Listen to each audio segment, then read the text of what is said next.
It's that time of the week again, and time for another edition of It's Your Business program, all about entrepreneurs, small business people, and whether you're a person who's just starting out, if you have an existing business, or maybe even thinking about starting your own business, this is the show that's going to help you get there. I'm Wayne Turner, your host for the 6-part series, and I also have a resident expert in the form of our entrepreneurial man, Murray Kilgour. Welcome, Murray. Thanks very much.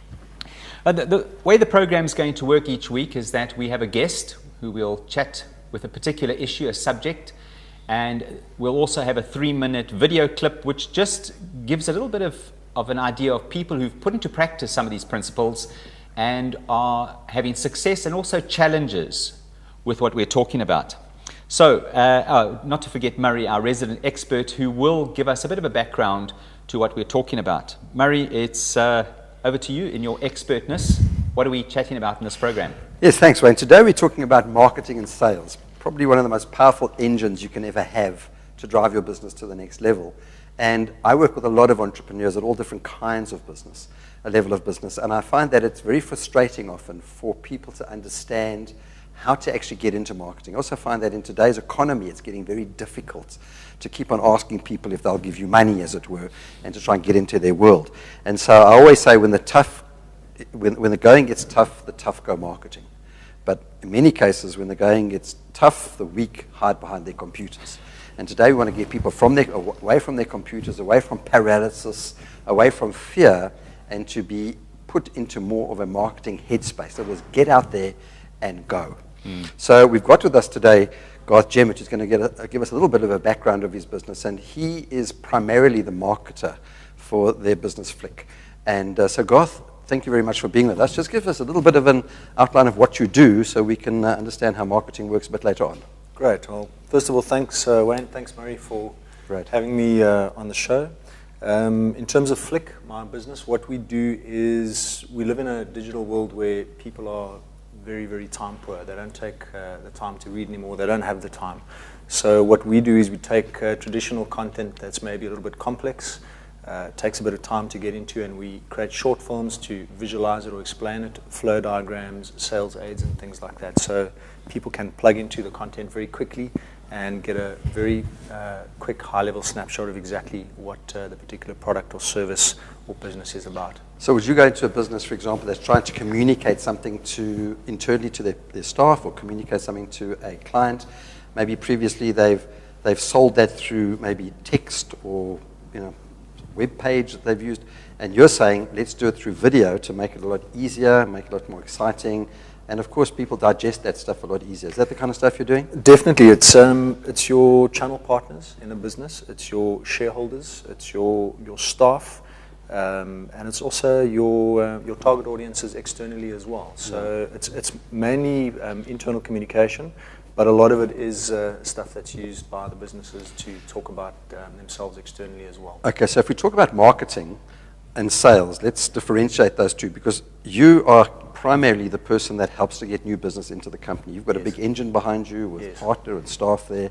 You've got to get everybody paid. You've got to get your profits in. You've got to make sure everybody's happy, right? Yeah. So there's a side where people say, okay, I do marketing and I do sales, but a lot of people don't differentiate between the two. So in your mind, give us an analogy that explains marketing versus sales. Yeah. Murray, that's a good question. And I think the simplest way, like you said, with an analogy to unpack it is, if you imagine we live in a beautiful city, Cape Town. Think about some of the restaurants that are in and around the CBD. Think about a particular restaurant that you've heard about. Maybe you've read about them in the newspaper, or a friend's told you, or you've seen an ad on TV, or you've got some kind of coupon book. That's marketing. But when you get into the restaurant itself and you're dealing with the maitre d', or you're dealing with one of the waiters, that's sales. So marketing is far more broad-based.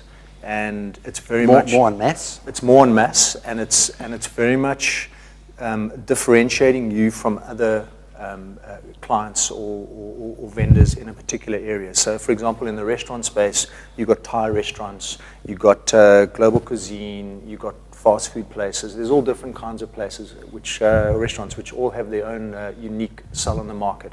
And then your sales is very much what happens internally. When you it's more one-on-one or That's when you actually buy the food. That's right. So that's the actual, if you imagine a waiter looking at a client who's asking about a particular set of items on a menu, that's more your sales space that you're getting into. So give us a practical example of how you do marketing for Flick, your business. So with Flick, what we try and do is, first of all, when you market for your business, the key thing that you need to know is what makes your business different from another business. That's what you call your value proposition. Very, very important thing to have right. And it separates you from other people in the environment. What you've then got to do is you've got to look at, in terms of your bases, you've got to make sure that you're covering off your bases in terms of where people are going to look for you. Back in the day, it was the yellow pages, it was the white pages. Nowadays, the billboard. That's right, the billboard. Nowadays, it's the internet. People hear about you. They want to see whether you've got some kind of web presence or digital presence. So social media is how big in marketing these days? So social media, the reason it's so powerful is it's so cost effective. So to put up a web page is pretty easy nowadays. To set up a Twitter account is easy. To get a YouTube channel going. A lot of guys nowadays are even filming things on their phones and uploading them to Okay, so YouTube. I've got a business where I work from home. I've got a bakkie. I've got one or two staff working for me. Maybe I'm doing home renovations. So I get little bits of business and I go, what's social media going to do for me from a marketing point of view? It's a great question. I mean, just what we were saying right at the beginning, we're living in a visual culture. So I would say if you're in a renovations business, it's a very visual business. People want to see before and after. That's already a win-win for you. So put before and after pictures. So Facebook page maybe? Facebook page, Pinterest even, very powerful visual blogging tool. Take some film clips on your phone. But now I'm a traditionalist, Garth. I'm saying, oh, that stuff's a bit above me. I'm maybe too old for this. I want to put my little advert in the local newspaper. I want to, go and advertise a little billboard somewhere or put a little sign up on the street corner. I mean, is that going to get me much traction? I think the way to handle marketing is to not just do it in one area. You got to do what's called closing the circle. So I would say print is important as well, but it's not going to gain as much traction as you will online. But at the same time, you can't just put up a website and expect people to visit it. You've got to look at things like AdWords. You've got to get the word out in the physical realm as well. So talking to clients, doing little handouts, all those kinds of things count as well. So there's room for both? There's room for both, definitely.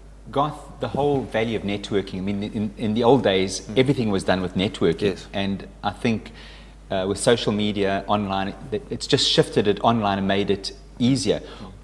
You just said the point, you put up a web page, no one comes to it. Yeah. What is the value of networking, your traditional networking with your social media and putting the two together?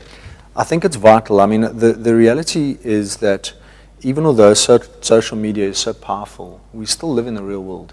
So, and going back to what I said right in the beginning, know what you stand for and what you're about. If your business, for example, with the restaurant business, if it's a Thai business, then talk Thai cuisine, talk Thai culture, get into that space, network in that realm. I think that the challenge that a lot of people have nowadays with social media is everybody's sharing the same stuff. That's not the way to do it. Become a specialist and an expert in what you do. You need to stand out from the crowd. Exactly, because we live in a time per culture, so people need to know what differentiates you. And who would you rather chat to in a networking session? Would you rather chat to a specialist or a generalist? A specialist is always far more interesting, and that's why with your cooking shows, your Gordon Ramsays are so interesting. Your Jamie Olivers are so interesting because they do a specific thing very well. So the person we're talking to now who's watching is, like you say, he works from his bakkie, or he's a one-man operator with maybe an assistant. He also needs to specialize and make himself stand out. Definitely stand for a specific thing. Whatever it is in your business that you know you do really well. Don't do the things that you don't do well. Take those things out of the equation, and the things that you're really good at, market those, because that's what you become known for. So if it is, for example, you're in the renovation business and you know that bathrooms and kitchens are your thing, specialize in that. Don't get into all kinds of other spaces. And with regards to networking, network with people that are in that kind of environment, that's what I would say. It gets you the best bang for your buck. And then let's talk a little bit about this little matrix you and I have spoken about in the past. Remember we spoke, just to describe it, it's basically, it's just the columns A, B, C, D down on a spreadsheet. And what you're looking at is you put the people that are most likely to listen to you in your A column. Yeah. And the people that are most likely to listen to you and maybe you don't want to listen to in your D column, and then A, B, C, D them. And the theory there is that you should really spend your time on the A's and B's, the people who are interested in you, who are known about you, maybe come off the back of a referral. Yeah. Whereas C's and D's are people that maybe take a lot of your time, want another proposal, another meeting. So in a way, it can be very tiring and not really a good return. And I find with a lot of entrepreneurs, they don't actually do that. They've just got a long list, maybe alphabetical, and they just go and hit the list. And without prioritizing it, you can actually waste a lot of your time in your marketing and in your sales. Just speak to us a little bit about how you ABCD. Murray, first of all, what I've noticed about a lot of entrepreneurs is they don't actually write their key clients down. And I think when you write your clients down first, that's the first thing to do. Write down all your clients and then look at not the clients that are shouting the loudest, because it's amazing how those kinds of clients get into our space. But look at aren't always the clients that are going to sign exactly. up. So look at the clients that you're getting a lot of work from. And there's three things to look at, and you and I have spoken about this a lot. Do they appreciate you? First of all, do they see the value that you add? Secondly, do they pay the price that you? Or is it always a quibble? Always a quibble. And the last thing I'd say is, are they referable in terms of, do they know? Do they tell others? Do they tell others? Absolutely. And you want kind of 2 or 3 of those at least. So that's generally your A clients. Your B clients could be A clients. You're always trying to shift clients up from A's, from C's to B's to A's. Your C clients you're kind of unsure of. You're not really sure if they're an A or B client yet. And your D clients you don't want to work with. Those are clients that they're always phoning you for quotes. Those quotes never turn into work. They make you run around a lot. Those kinds of things. It's all your time wasters. Because you want to work with the kind of creme de la creme of clients in your space. And I know often when you're starting a business or when you've been working for a little while, you can't always say no. But you do need to have some kind of filtering process eventually. So you want your C to go to B to go to A. Now, when I go into your studio, and you've got a great studio, very funky, very mod, but there's a huge wall which you've painted with blackboard paint. And when I walk in there, there's just chalk for Africa, and I just read it, and it's just lists of clients down the side, and then all these sort of action columns.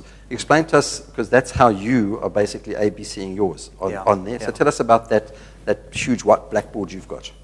Well, the power of that is, if you can visualize where you want to be going, you can assign an action plan to it. And it's amazing how there's a lot of people who plan but they don't do. So you need to balance the two together. And if you can see a solution in terms of where you want to be going forward with a client, with a marketing plan or whatever, then you can achieve it. And to have it so visual for everyone to see? It's paramount. If you can see it, then immediately, and I know you and I have spoken about this before, if you write something down, I think it's like a 65% chance of actually achieving that goal just because it's visual. 70% of the neurons in your brain are dedicated to sight. So the fact that you're seeing it already subconsciously, your brain is formulating a plan. And what's great about that as well is if you haven't achieved that, you're accountable to it, and it's exactly that. So it very quickly it shows you if you're maybe a little bit apprehensive or fearful to achieve one of those goals, which is a good thing. Again, it highlights it, and it's something that you can work on. Garth, I like the idea of having this huge blackboard up there with everything there, but it's nice. You sit. I'm the sort of person you'll sit and look and think, "Wow, I've done that." But now to take that from that blackboard and start actioning that in itself is quite a jump. Definitely, and the way again, simple analogy with that is break it down into small bite-sized chunks that are actually you can celebrate small victories because you've got a big to-do list, but do daily things and tick them off because that momentum builds as you get a meeting with somebody that you really want to. And yes, it's exciting. then it gives you courage Well, as I say, for the next person, and it just builds. The one builds on from the next. But you're right, Wayne. You got to break it down, because otherwise, it's a very nothing breeds success like success. So Exactly. little successes will become bigger and bigger. That's right. Now, let's just talk a little bit about someone who is really wanting to build the business into marketing, but they get stuck down in the engine room. And I know we're going to talk with Warwick next week about the engine room. But one thing I found with entrepreneurs is they've got these great intentions to go and get more business and grow and market and do all of this kind of stuff up there. But when they get stuck in the engine room, as I say, that if you're on the engine room, you can't be guiding the ship from the bridge. And that the captain of the ship shouldn't be living in the engine room. But unfortunately, when you've got a small business, you're living in both worlds simultaneously. So I meet many people, they've got these great ideas about marketing, but they're in the bucky installing the kitchen. Yeah. So how does a person break away from that and actually prioritize it? Because what happens is when you finish that contract and your kitchen is installed, you haven't got a pipeline of business for next week and the week after, so now you go hungry. So it's a delicate balance, isn't it? Very. The first thing that is a rule that I live by in our business: hunt for work while you've got work. And I'll tell you why that's important. You're confident when you're on a contract to meet a new client.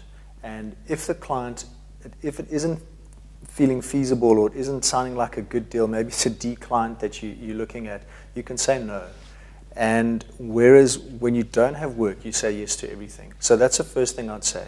The second thing I'd say is what Wayne asked earlier: break it down into bite-sized chunks. So make a list of clients that you're working with and just phone them a few times in the week, so that it's something that you get into, and then build on that habit, and eventually, and again, make it visual. Put the list out there of potentially new clients that you can see. What I suggest to people is have a marketing day once or twice a week, or once every 2 weeks. But on that day, power dress for the day. Yeah. In other words, on that day, don't be in your overall, as it were. Definitely. Go out and have a day worth of marketing. It's like running a marathon. You don't stop off on the side to go to the shops. Run your marathon to the end. Go and see 4 or 5 clients, and then get those things in the pipeline. Then the next day, maybe go back and install the kitchen. But I'm not into this thing of breaking up your day into install a little bit, then run off and go and do a presentation. Rather keep yourself completely focused. And I agree with that, Marion. And the other thing which is really powerful about a marketing day is plan your marketing day 2 weeks in advance. And not on a Friday and not on a Monday. So get your meetings lined up 2 weeks ahead of time. And so if it is something that you do once or twice a month, line it up 2 weeks ahead of time, so that you know that you've got 3 or 4 appointments on that day, and then closer to that time, line up the next 2 weeks. You feel good about it. So that you're always powering ahead, and that it means that operation stuff can't come into that space because it's already booked in the diary 2 weeks ahead of time. Now, one point we can't miss out when we talk about marketing is the power of referrals. Many people do not like the cold call. They struggle with that. The return on cold calls is very low. People don't do rejection well on this planet. I don't know about other planets, but this planet we don't do rejection very well at all. And so we hate it when we've had 4 or 5 phone calls and no one's responded. I always say to people, ask for referrals as a matter of habit. Would you agree? Definitely. The thing is, if you want referrals from a client, make yourself referable. So there's little things that you can adhere to. And again, we've spoken about this in the past. Do what you say. Arrive on time and finish what you start. And always say please and thank you. And so those things are vital. And it's amazing how if you try and live by that stuff, and even if you're running late or if a quote is over, tell the client. No. Don't keep it hidden and bring it up at the end. And so that's often very tough to do. But the key here really, Garth, is don't be shy to ask for a referral. Say to someone, if I've given you great service, is there anybody else that you know who might want the service? And the way to work that, a simple way to say to them is, Mr. So-and-so, I've done work with you for the last 2 weeks. My business is a referral-based business. Is there anyone else in your network that you think I could potentially benefit from, and could I use your name? And then take your pen out or whatever. And the last point is ask them to phone the referee on your behalf, so that when you're phoning, you're not a stranger. Definitely. Guys, I'm sitting here catching so much information. I'm just trusting that the viewer is also getting the gist of what we're talking about. But thank you so much for joining us today, Garth. It's been food for thought. And we're going to go now to our short video clip around the subject where someone has put it into their business and it's actually made it work. We'll be back after this.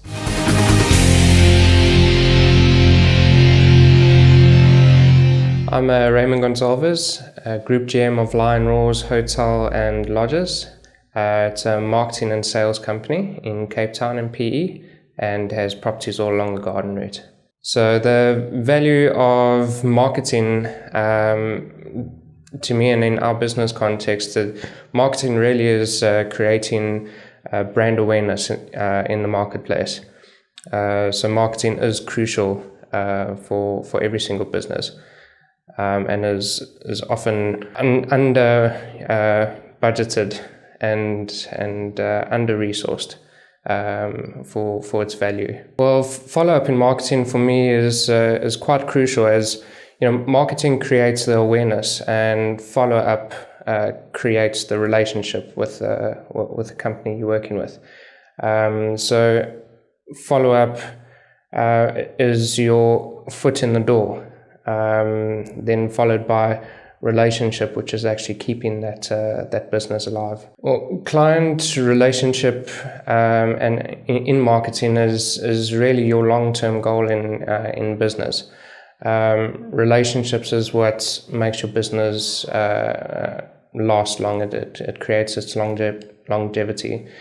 So you know, without relationships, businesses ultimately fail. And what a lot of businesses make the mistake of doing is doing marketing initially, then working on your follow-up to create those relationships. And once those relationships are formed, a lot of marketing stops. But then as marketing stops, then, you know, so does new business coming in. So ultimately the long-term growth of a business fails if marketing is stopped. So operations is important, but it's only one element to the business. Marketing creates the awareness, follow-up creates a relationship, and your operations only really happens in that relationship setting. So operations and relationship will keep that business in your or will keep that business going. But then you need continuous marketing after that to still get new business and sales coming in.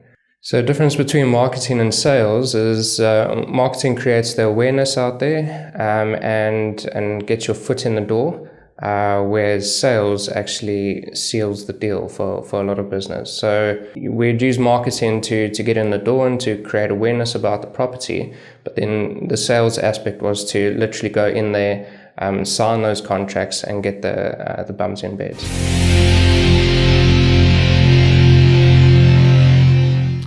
That was our video clip of an entrepreneur who's actually put into practice some of the things we've been talking about and shared with us some of the challenges as well as the successes. Now, Murray, to wrap up what we've been talking about, give us some takeouts from the program, what you and Garth have been chatting about. Thanks so much, but let's look at three. Number one is make a firm commitment to be a marketer. No matter what your business is, dedicate time in your week, your month, to have a marketing day, not a Monday, not a Friday. Number two is on our website, we're going to be putting up the ABCD matrix. Take all the names of your clients that you've got and potential clients and put that in the ABCD matrix and start moving the people. Remember, D means dump them, don't take them with you. C to B to A. And the third thing, which I can't emphasize too much, is the thing of referrals. A great book is a book by Tim Templeton called The Referral of a Lifetime. And get referrals. It's the softest landing in marketing and sales because these people have been impressed by you. They're going to tell someone else about you. And when you phone them, they're going to say, thank you so much for calling. I hear you did a great job for my friend. And 1, 2, 3, you're having coffee with them and you're showing them what you're doing. You're showing them your photographs or your little website, whatever it is, and you're giving them information. So 3 things to take away. Murray, you mentioned some of the content that's available on the website www.murraykilgour, MURRAYKILGOUR.com. We'll put it on the screen, and look for the CTV link. What will we find there? On there, we're going to put, obviously, a link to all of these programs, but to this program specifically, we're going to put some of our marketing material. So it will be the marketing matrix. Is it easily understandable? Easily understandable. We explain that. We're also going to put a link through to Garth's website and his business, so you can maybe contact Garth and maybe even contact him for a chat, just to get some understanding on how these things work. So these are documents. These are things people can download. That's right, PDF, and they can fill out, and you can print it. You can fill it in on your computer, and very practical, very easy to use. Right. Well, a final thank you. Garth, I mean, I think some of the principles you've shared with us here are very easily applicable to a small business owner, whether it be a one-man show or a full-on business. But thanks so much. Thanks, Murray, for joining our resident expert. That is it for this show. Thank you so much for joining with us. It's really a challenge in our small business world as entrepreneurs, and we want to give you the skills and the tools to do that. We're going to have great shows coming up in the future, so stay tuned. It's Your Business is the name of the show, and we will be bringing you plenty of interesting as well as applicable information. I'm Wayne Turner. Thank you so much for being with us. We'll talk again next week.